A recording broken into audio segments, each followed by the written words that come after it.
Hello, and welcome to Muscle for Life. I'm your host, Mike Matthews. Thank you for joining me today for another Q&A episode where I answer questions that people ask me on Instagram over at Muscle for Life Fitness. That's my handle, I guess might be the term, username on Instagram. So if you want to ask me your questions, just follow me on Instagram.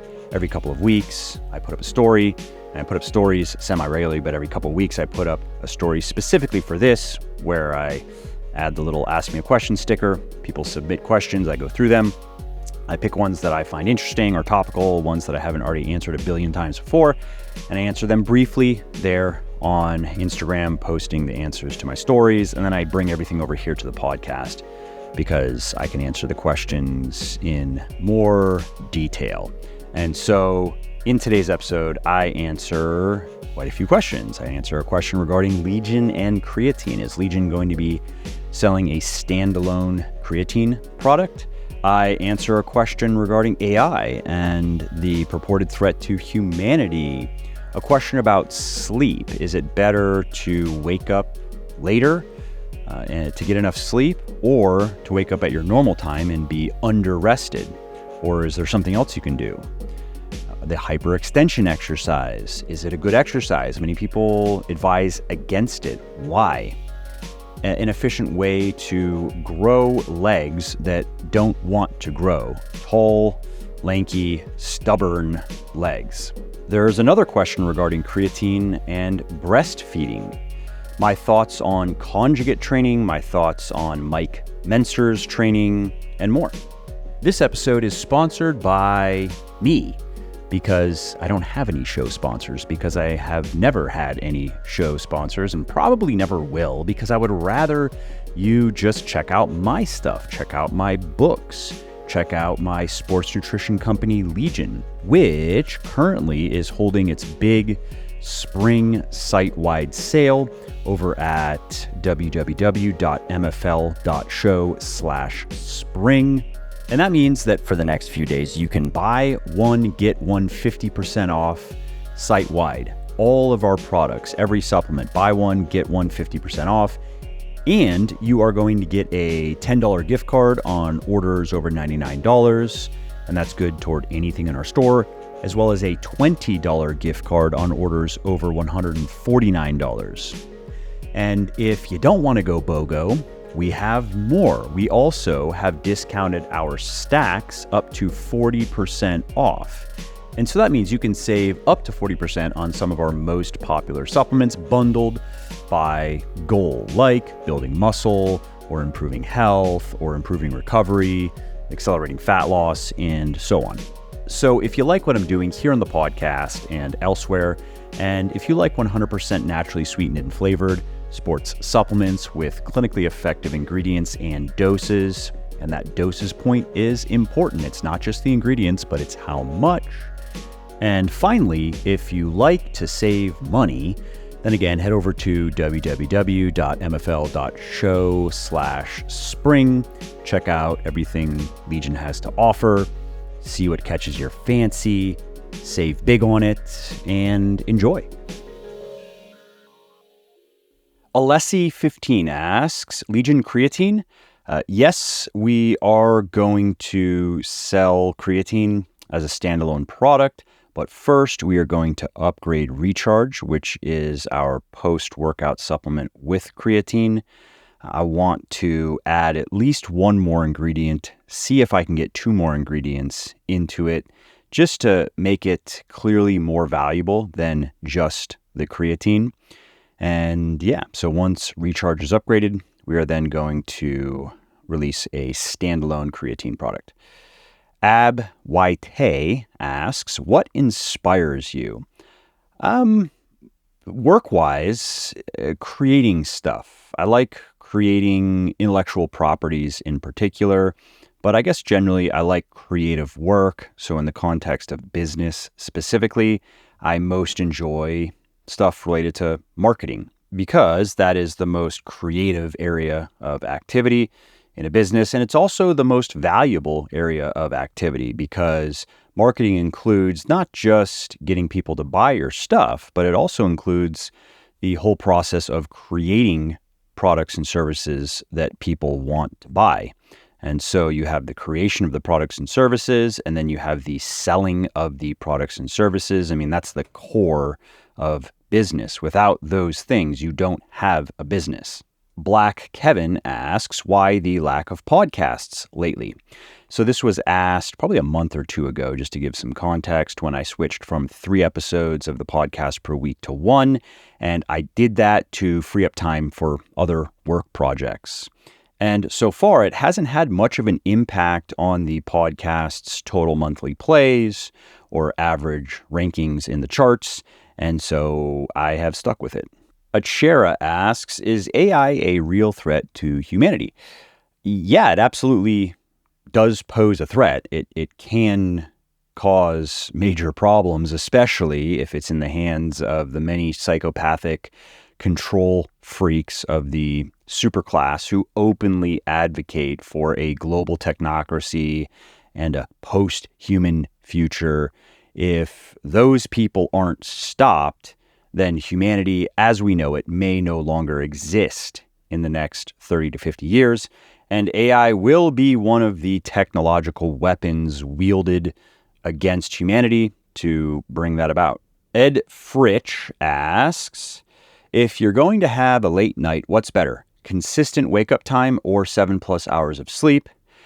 If it's just one instance, maybe every so often, doesn't really matter.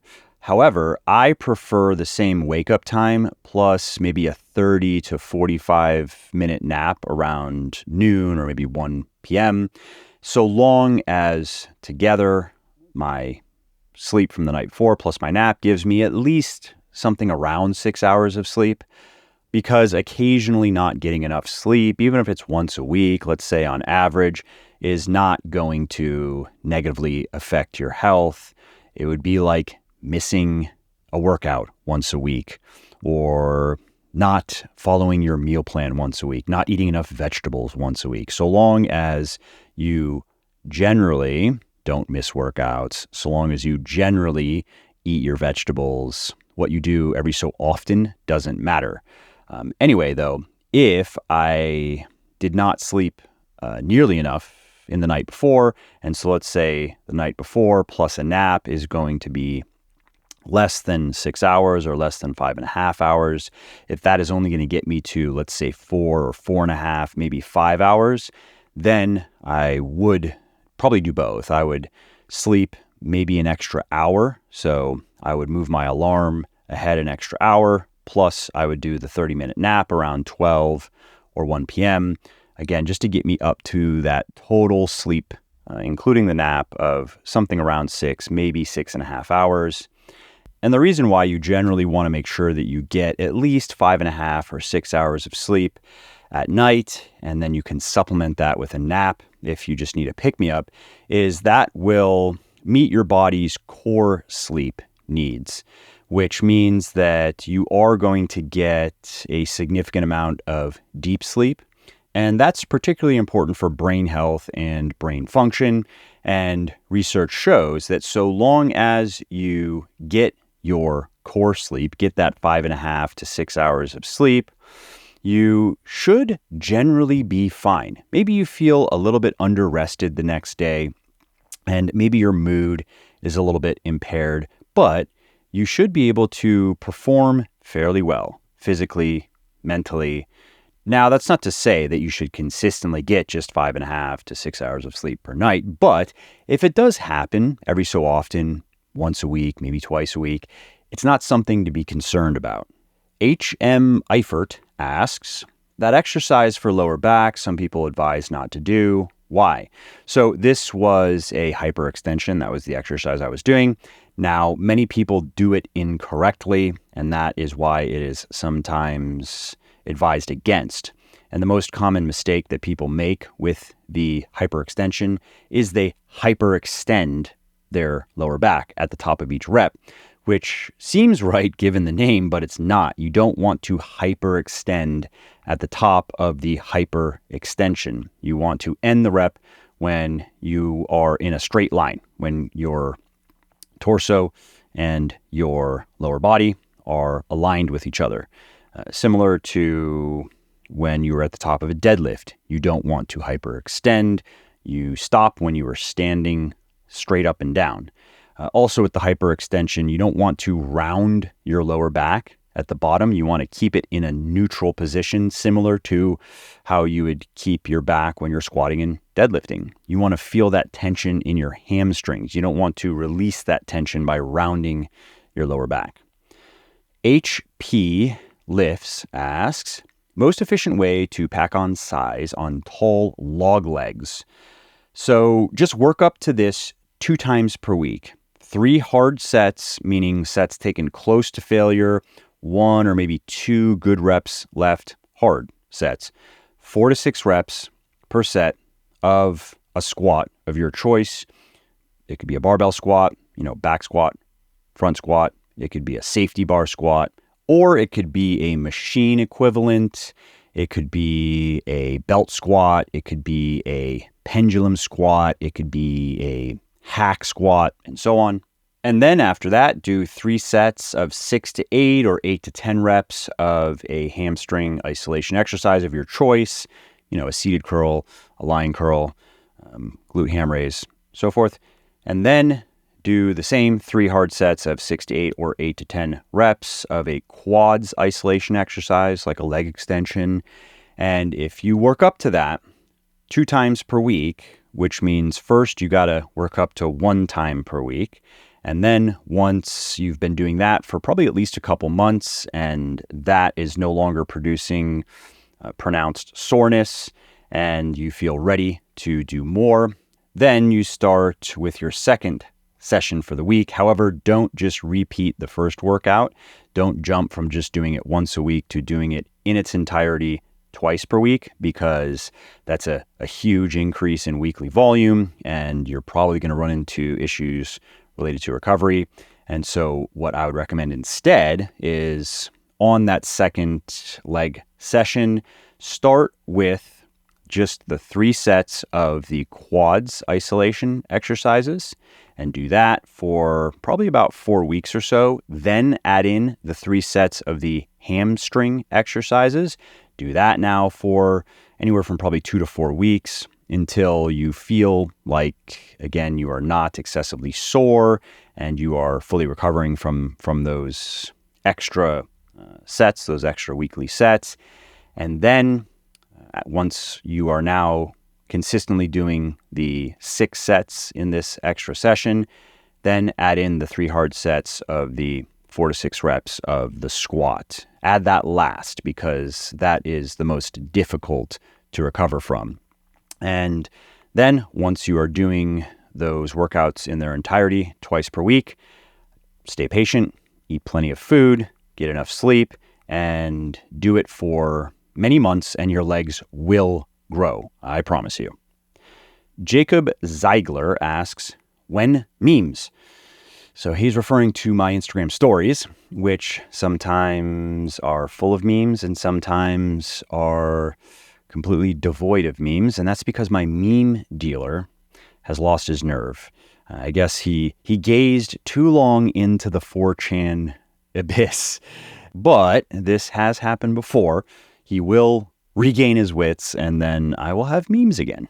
Jeff Palm asks, creatine while breastfeeding okay? Well, research shows that some of it will transfer to the milk, and the effects of that on infants is currently unknown. So to be safe, I would avoid it until further research is done, which will likely come given the rapidly rising popularity of creatine among non-weightlifters for brain health and even cardiovascular health and other benefits that have nothing to do with body composition or physical performance. Junk MD asks, thoughts on conjugate training? And it's unnecessarily complicated for basically everyone who isn't a competitive strength athlete. In my opinion, it's just not worth the hassle. Again, unless you are a strength athlete and you really know what you're doing with your programming, or you're working with somebody who really knows what they're doing with their programming. Now, if you just want to try it for fun because it sounds interesting, go for it. But if it does not have any intrinsic appeal to you, I would say pass.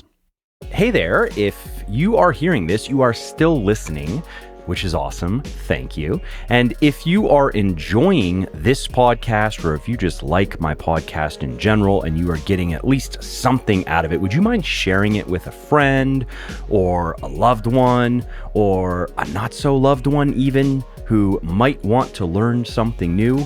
Word of mouth helps really bigly in growing the show, so if you think of someone who might like this episode or another one, please do tell them about it. Joed Wessels asks, or Jode Wessels, playing golf worth the time commitment?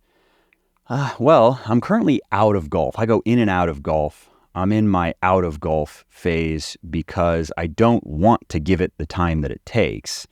And to be specific, if you are new to golf, you are going to want to commit at least 5 to 10 hours per week to it. And this is to fun, what's supposed to be fun. This is just a hobby, but golf is probably similar to maybe tennis in that it's not fun for at least the first few hundred hours because you are terrible. You can't hit the ball for shit. You can't pitch the ball for shit. You can't chip the ball for shit. You can't putt for shit. It is not fun. And so you have to be willing to grind through that, to use a lot of quote unquote fun time doing something that is not fun in pursuit of fun, in hopes of having fun once you are not so shitty.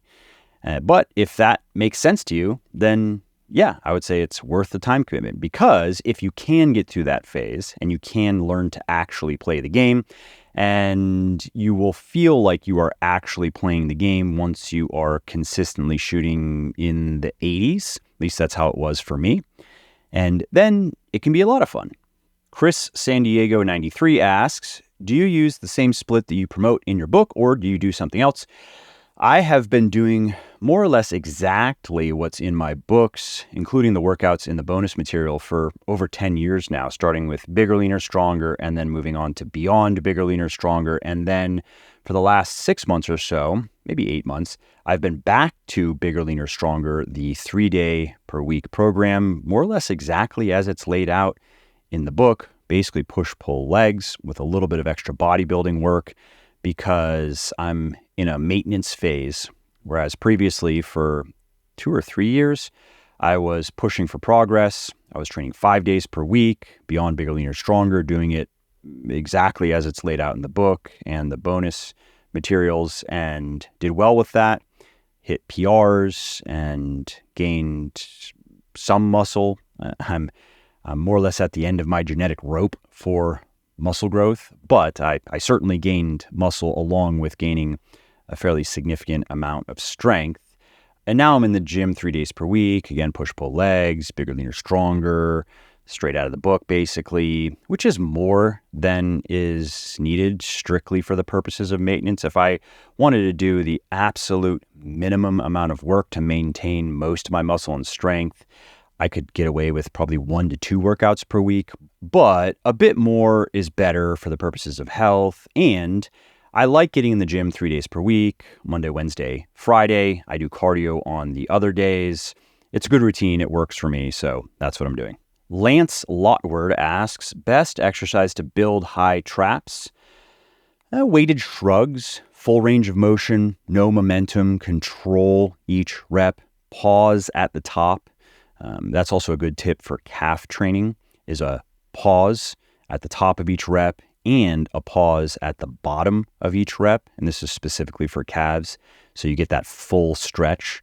But yeah, weighted shrugs are a simple and straightforward way to build up your traps if your back training isn't doing it for you.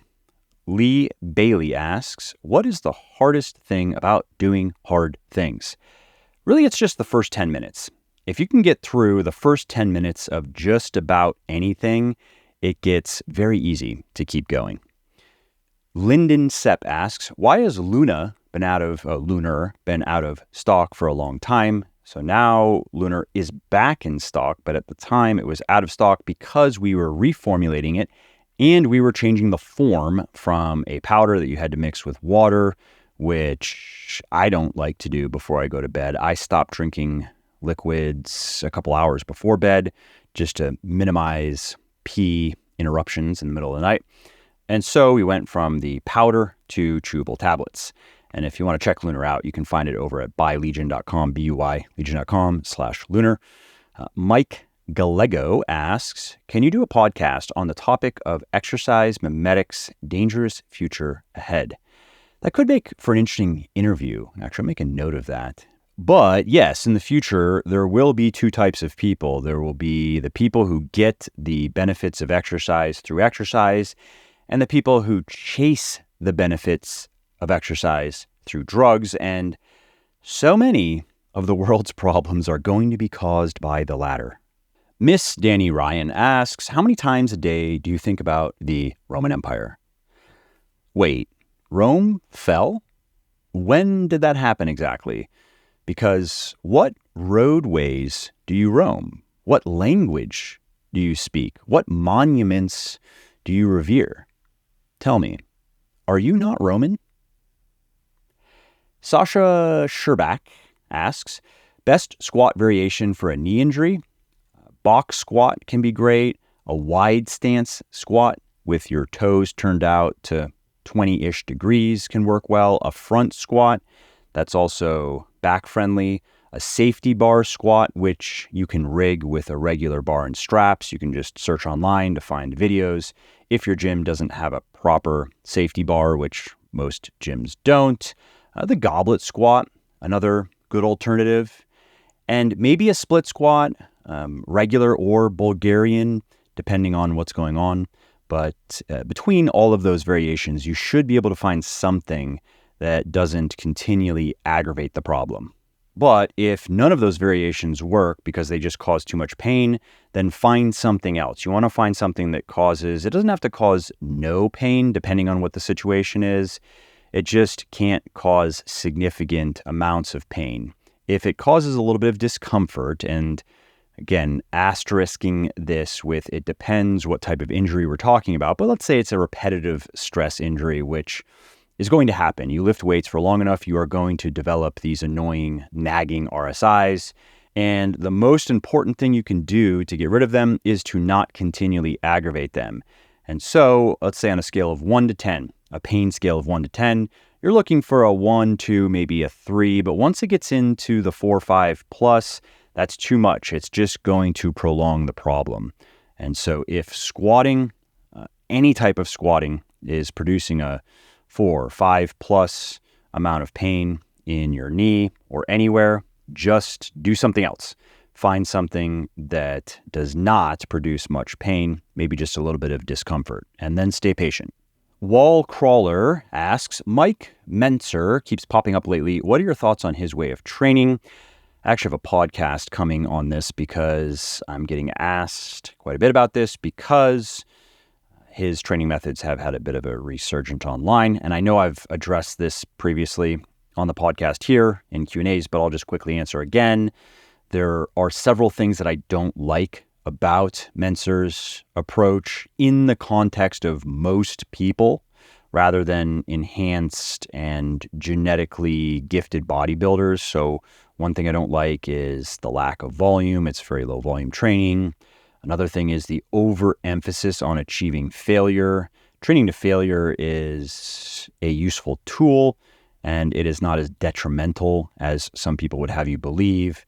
But Mentzer's training has you training beyond failure using different techniques, and the sheer amount of training to and beyond failure is very hard on the body. I also don't like the lack of frequency in Mentzer's programming. It's also particularly grueling for newbies who are often poking around on social media for training programs. Moving on to the next point on my list, Mentzer's methods are less supported by evidence at this point than other methods that I do generally advocate and that do generally work well for most, if not all people. And finally, Mentzer's programming has too many fancy training techniques for my taste, like forced reps and negatives, rest pause, supersets, and so forth.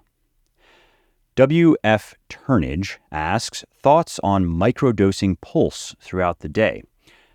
Now, this may have been a joke question, but actually taking smallish, so let's say around 50-ish mgs amounts of caffeine every hour or so is actually best for maintaining cognitive and mood benefits and avoiding any crash if you tend to crash on caffeine.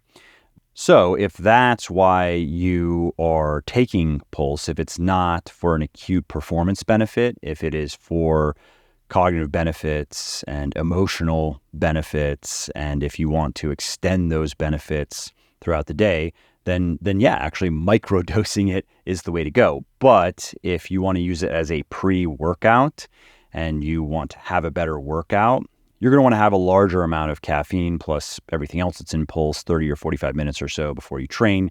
And to be specific, when you are using caffeine for an acute performance benefit, you want the dosing to be in the range of 3 to 6 milligrams per kilogram of body weight. Oh, and if you're not sure what Pulse is, you've gathered it's a pre-workout. It's my pre-workout, or Legion, my sports nutrition company's pre-workout. It is very popular. It's our number one best-selling product, and it has been since the beginning. If you want to check it out, just head over to buylegion.com/pulse. Well, I hope you liked this episode. I hope you found it helpful. And if you did, subscribe to the show because it makes sure that you don't miss new episodes. And it also helps me because it increases the rankings of the show a little bit, which of course then makes it a little bit more easily found by other people who may like it just as much as you. And if you didn't like something about this episode or about the show in general, or if you have ideas or suggestions or just feedback to share, shoot me an email, mike@muscleforlife.com, muscleforlife.com, and let me know what I could do better or just what your thoughts are about maybe what you'd like to see me do in the future. I read everything myself. I'm always looking for new ideas and constructive feedback.